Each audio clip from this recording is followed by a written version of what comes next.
A young mother came home from a grocery store and vanished under mysterious circumstances. When police began their investigation, they thought the answer to the mystery was pretty obvious. But what they uncovered shocked even the most seasoned detectives, as none of them could have predicted what was coming. Kelsey Berreth was born on September 15, 1989, in Moses Lake, Washington. She grew up on a farm with her parents and older brother, helping with all kinds of chores from a young age. She loved working on the farm, but what fascinated her most were the crop dusting planes, those small aircraft that sprayed fields or scattered seeds. Kelsey had always dreamed of flying one, and as soon as she graduated high school, she enrolled in a local college to become a pilot. After earning her license, she got a job as a flight instructor while still helping her parents on the farm. Teaching people how to fly and working with her family kept her busy, but more than anything, Kelsey dreamed of having a family of her own. In 2016, when Kelsey was 27, she finally got the chance to start the family she'd always dreamed of. She met a man named Patrick online, and they hit it off right away. Like Kelsey, he was a farmer, and he shared her desire to have a big family. They talked for months before Kelsey decided to move to Colorado to be with him. Around the same time, they got engaged. Shortly after settling in, she landed a job as a flight instructor at a prestigious aviation school that specialized in training military pilots. It was a great opportunity, but there was one downside. The school was in another city, about 70 miles from Patrick's farm. Because of the long commute, Kelsey rented a place in a town called Woodland Park. It was closer to work, but still within a reasonable distance from Patrick's home. Even though they had to live apart, they spent as much time together as possible, and their relationship moved quickly. In early 2017, Kelsey found out that she was pregnant, and soon after, the couple welcomed a baby girl. It seemed like Kelsey's dream of having a family was finally coming true. But not long after their daughter was born, things between her and Patrick started to fall apart. She noticed he was growing distant, pulling away from her, losing interest in their relationship, and showing less and less enthusiasm about their life together. Still, Kelsey wasn't ready to give up. She was determined to make things work and did everything she could to fix their relationship. On the morning of November 22, 2018, Thanksgiving Day, Kelsey planned to cook dinner for the holiday. She called her mom that morning, chatting about her plans and mentioning that she was heading to the grocery store to pick up ingredients for the meal. Over the next few days, Kelsey sent a few text messages to her mom, but then, out of nowhere, she stopped responding. At first, her mother assumed she was just busy. After all, Kelsey had a job and a 1-year-old daughter to take care of. But as the days passed and Kelsey continued to ignore calls and messages, her mom started to worry. Nearly a week had gone by without a single word from her. Growing increasingly concerned, she reached out to her older brother, hoping he had heard from Kelsey, but he said she hadn't responded to him either. Desperate for answers, Kelsey's mother decided to call Patrick, thinking he might know what was going on. But his response only made things more confusing. He claimed that he and Kelsey had broken up. According to Patrick, their breakup happened on Thanksgiving, more than a week earlier. He claimed that before the holiday, Kelsey told him she needed some time alone and wanted to end their relationship. Then, on Thanksgiving Day, she supposedly dropped off their daughter with him, took some of her things from his place, and he hadn't heard from her since. Kelsey's mother found his story hard to believe. For one, she couldn't imagine her daughter leaving her 1-year-old child behind without checking in even once. And second, she had spoken to Kelsey on the very same day Patrick claimed all of this happened. Kelsey never mentioned a breakup. In fact, she had seemed completely fine. She was in good spirits and excited about cooking Thanksgiving dinner. Feeling uneasy, Kelsey's mom asked Patrick to go to her house and check on her. He agreed but said he needed to finish up some work on the farm first. But the call never came. He never followed up. At that point, Kelsey's mother knew something wasn't right, so she made the decision to contact the police. She explained the situation, and the local department sent an officer to check her home. When they arrived, they found Kelsey's car parked outside, but there was no sign of her. No one answered the door, and since the police couldn't enter without a warrant, there wasn't much they could do. All they could tell Kelsey's mom was that her daughter wasn't there. However, officers did speak with Patrick, and he stuck to the same story. Kelsey had supposedly left him, saying she needed space. But this time, he added a new detail. She had taken some of her things from his house, including her handgun. He claimed she had been acting strangely in the days before she disappeared and said he was worried she might have done something drastic. The police asked for access to Kelsey's home, and what they found inside only raised more questions. All of her belongings were still there: her clothes, documents, and other essentials she would have taken if she had left on her own. But one thing was missing: her car keys. Her car was parked outside, yet the keys were nowhere to be found. That didn't make much sense. It was hard to imagine a scenario where Kelsey would take her keys but leave her vehicle behind. At this point, the local police department decided to officially open an investigation into her disappearance. One of the first steps was obtaining data from her phone. When investigators checked its GPS history, they found that the last signal from Kelsey's phone had been recorded on November 25th, 3 days after she was last seen. It came from a small town called Gooding. The problem was that Gooding was in Idaho, about 800 miles from Kelsey's home. That didn't add up. When police spoke with her family, they confirmed that Kelsey had no friends, relatives, or any known connections there. They had no idea why she would have gone to such a remote place. Detectives reached out to law enforcement in Gooding for assistance, but their search turned up nothing. In such a small town, a newcomer would have stood out, yet there were no traces of Kelsey. That was odd, and investigators knew they needed to look elsewhere for answers. They reviewed CCTV footage from the grocery store Kelsey had visited on Thanksgiving. The video showed her acting completely normal. There was nothing unusual about her behavior. She wasn't in a hurry, didn't seem distressed, and certainly didn't look like someone planning to disappear. She picked up groceries for dinner and even bought a flower before leaving the store. Police conducted another search of Kelsey's home, but once again, they found no clues. Days passed without any breakthroughs, and in that time, Kelsey's mother and brother flew to Colorado to help with the search. They stayed at her house, and right away, her mother had an unsettling feeling. Something just didn't seem right, but she couldn't quite put her finger on what it was. Then, one day, Kelsey's older brother went to use the bathroom and happened to notice something red on the inside of the toilet. It caught his attention, and when he looked closer, he realized it could be blood. He immediately reported it to the police, and tests confirmed his suspicion: it was human blood. But this discovery was just the beginning. Investigators had already searched the house once, but their examination had been fairly basic. This time, forensic experts decided to use luminol, a chemical that reveals traces of blood even if it has been wiped away or cleaned to the point of being invisible to the human eye. They started spraying luminol in the bathroom, and what they saw was truly chilling: there was blood everywhere. It had been cleaned, but under the chemical reaction, it lit up across the walls and floor. The same thing happened in the living room. There were large stains of wiped-away blood, revealing a gruesome scene that had been carefully scrubbed from sight. Samples were sent to the lab, and the results confirmed what investigators feared most: the blood belonged to Kelsey. But there was something else. Among the samples, forensic experts discovered 2 additional DNA profiles, one belonging to a man, the other to a woman. At this point, detectives were almost certain Kelsey was no longer alive. Their focus now shifted to identifying the 2 unknown individuals whose DNA had been found in her home. Naturally, Patrick became the prime suspect. Investigators had already found his version of events suspicious, but now that they were almost certain Kelsey was dead, their doubts about him only grew stronger. When they got access to Patrick's phone, they saw that he had been calling and texting Kelsey up until November 25th, the day she stopped responding to everyone else. Their messages mostly revolved around their breakup, but there was nothing particularly useful in the exchange. However, detectives were already leaning toward a different timeline. They believed Kelsey had actually been killed on Thanksgiving, November 22nd.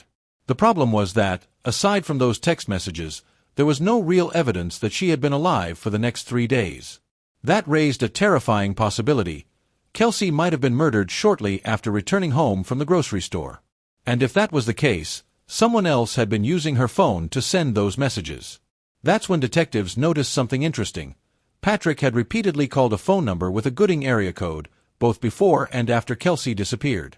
Wanting to know more, they traced the number and found that it belonged to a woman named Crystal. Investigators called her and asked how she knew Patrick. Crystal explained that they were essentially business partners. They co-owned several horses.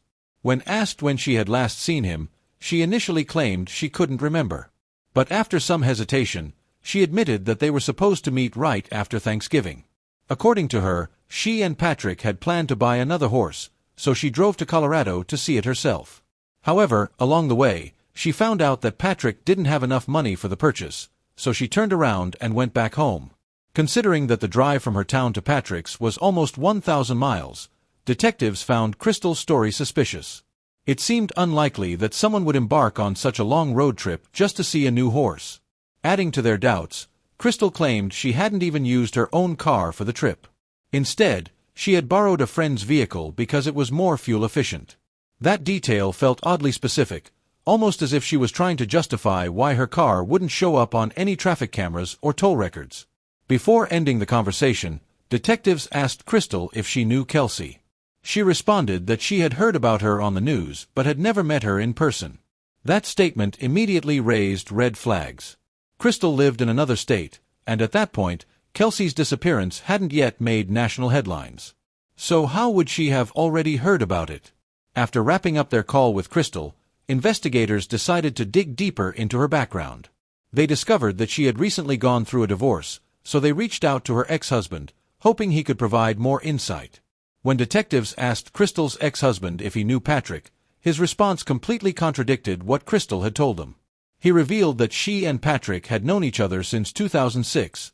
Patrick was actually her first love. Over the years, they had an on-and-off relationship but had always stayed in touch. Even more suspicious, her ex-husband claimed that their affair had never truly ended, not even after he and Crystal got married. According to him, she was still seeing Patrick in 2017, the same year he got engaged to Kelsey. But that wasn't all. Crystal had also lied to her ex-husband about her whereabouts after Thanksgiving. At first, she told him she had gone to visit friends from November 24th to 25th. But after the police contacted her, she finally admitted to him that she had actually been in Colorado. Then came another suspicious detail. On December 4th, Crystal asked her ex-husband to go with her to buy a new phone, claiming she had lost hers. Detectives immediately took note of the timing, December 4th, which was the exact same day they had obtained Patrick's phone for investigation. With all this information, investigators had enough evidence to obtain a warrant for Crystal's DNA sample. They flew to Idaho to collect it, and while Crystal complied with the request, she flat-out refused to answer any of their questions.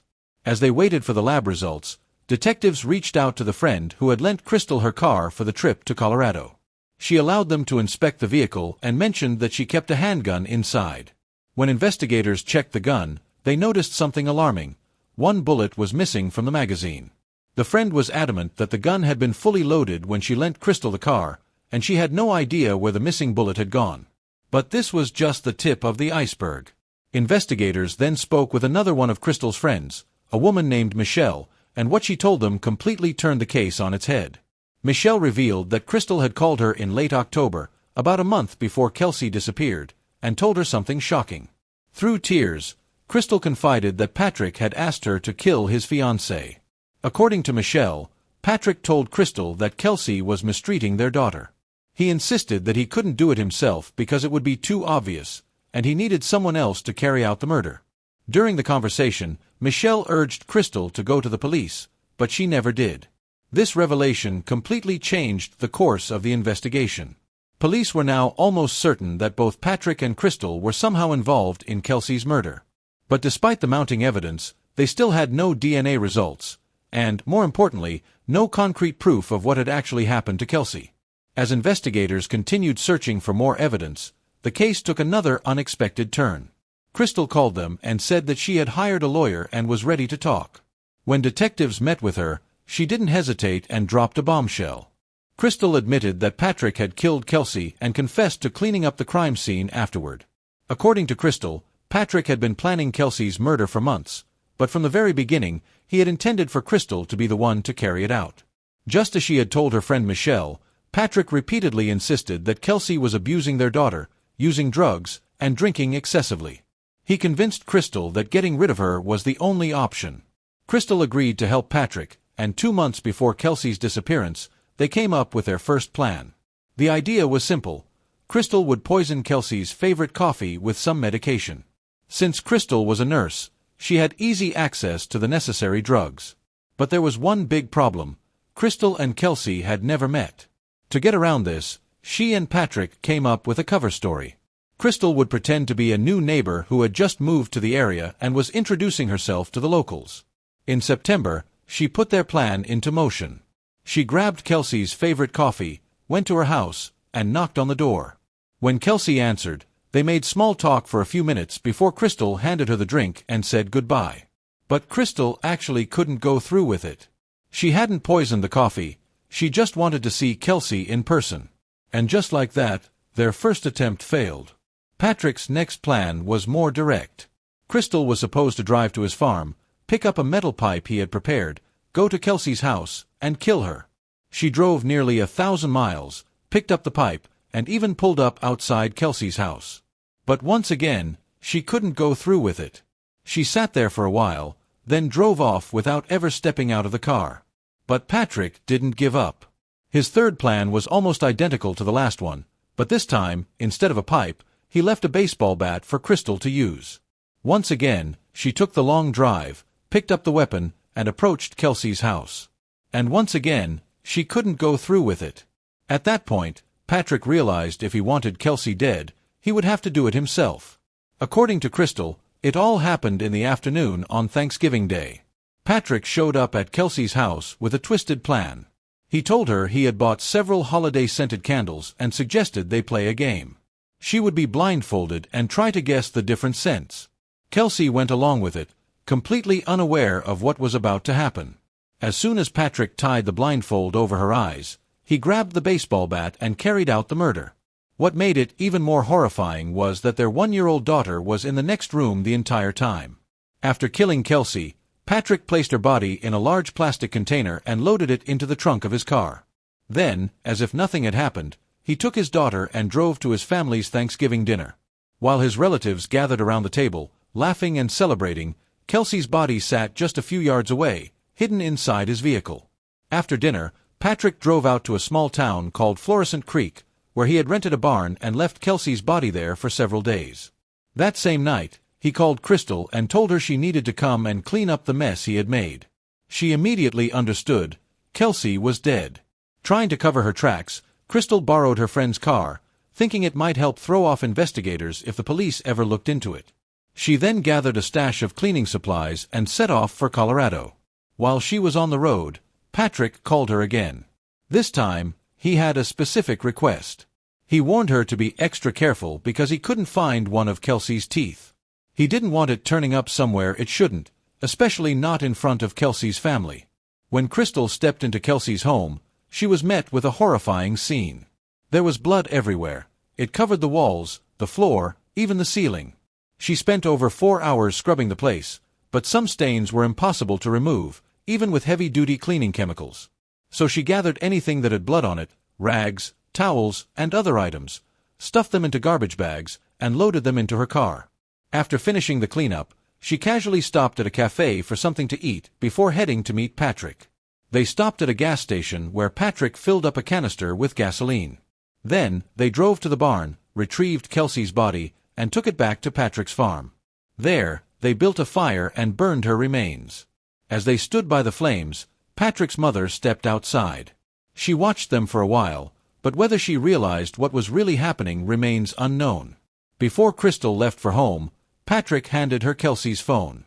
For the next few days, she responded to texts from Kelsey's family and friends, trying to keep up the illusion that Kelsey was still alive. But eventually, she got rid of the phone, destroying the last trace of Kelsey's connection to the outside world. Despite helping Patrick cover up a brutal murder, Crystal insisted that she hadn't acted of her own free will. She claimed she had been terrified of becoming his next victim and only did what he asked out of fear for her life and for her children's lives. She said Patrick had threatened to harm them if she didn't cooperate. Before ending her confession, Crystal added that she had actually tried to help police catch Patrick. She claimed that she had deliberately left a few bloodstains in Kelsey's home, hoping investigators would find them. But detectives were highly skeptical of this claim. Crystal had countless opportunities to go to the police and prevent the murder. Instead, she not only allowed Patrick to go through with it, but had been willing to kill Kelsey herself 3 separate times. And even after Patrick carried out the murder, she didn't come forward. She helped him clean up the crime scene, dispose of the body, and mislead Kelsey's family and friends. In the end, her confession wasn't motivated by guilt or a sense of justice. The truth was, her lawyer had advised her to take a plea deal, one that would drop all charges against her except for a single count of evidence tampering related to destroying Kelsey's phone. Despite Crystal's detailed confession, police still needed solid physical evidence to take the case to trial. They had already searched Patrick's farm once and found nothing incriminating. But this time, with Crystal's help, they returned to the property, and she pointed out the exact spot where they had burned Kelsey's remains. Patrick had done a thorough job of covering it up, so investigators had to dig through layers of dirt and ash. Eventually, forensic experts uncovered traces of a burned body. However, there was almost nothing left that could be used for DNA analysis. The only piece of evidence was the tooth Crystal had found while cleaning up the crime scene. But even that was so badly damaged by fire, investigators couldn't conclusively prove it belonged to Kelsey. Still, there was one crucial breakthrough. By this time, the lab results from the DNA samples found in Kelsey's home had come in. The results confirmed what detectives already suspected: the two unidentified profiles belonged to Patrick and Crystal. That was the final piece of evidence they needed. Patrick was eventually arrested and charged with first-degree murder. He spent the next few years behind bars while prosecutors built their case against him, refusing to admit any guilt. According to the prosecution, Patrick had multiple motives for wanting Kelsey dead. First, their relationship was falling apart, and he wanted nothing more to do with her. But since they had a child together, simply walking away wasn't an option, so he decided to get rid of her permanently. The second motive was financial. Patrick was struggling with serious money problems and was at risk of losing part of his farming business. Investigators believe this could have also played a role in his decision to kill Kelsey. Even though prosecutors couldn't pinpoint a single clear-cut motive, by the time of the trial, investigators had gathered undeniable proof of Patrick's guilt. One of the biggest pieces of evidence came from his phone records. Data from his smartphone showed that he had spent several hours at Kelsey's home on the day of her murder. This directly contradicted his claim that he had only stopped by for a few minutes to pick up their daughter and drop off some of her belongings. CCTV footage from a neighbor's house further discredited his story. The video showed Patrick arriving at Kelsey's home with their daughter, but instead of leaving shortly after, as he claimed, he didn't come back outside for several hours. Then came another damning detail. After leaving Kelsey's home, Patrick's phone traveled to his farm, but Kelsey's phone moved with him. He hadn't even bothered to turn it off. For the next few days, Kelsey's phone remained near Patrick's, tracking alongside his movements, until he finally handed it off to Crystal, who had used it to send misleading texts before destroying it.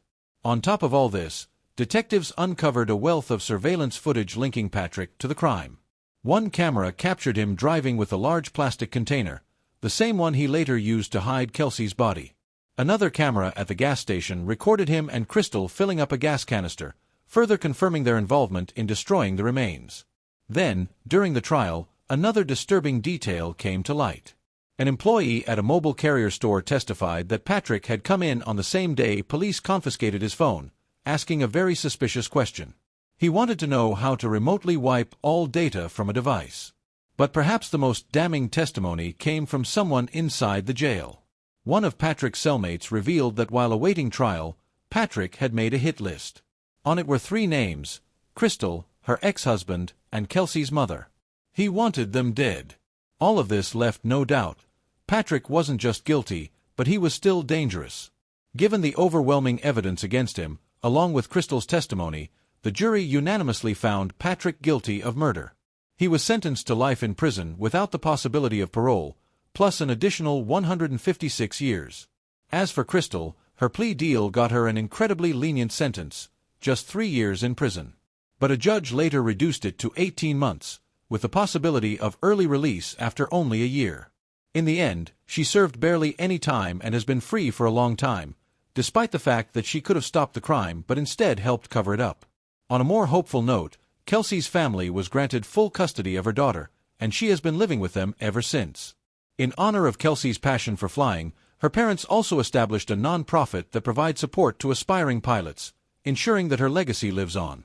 Share your thoughts on this story in the comments section, and don't forget to press the like button if you enjoyed my video. Thank you for watching.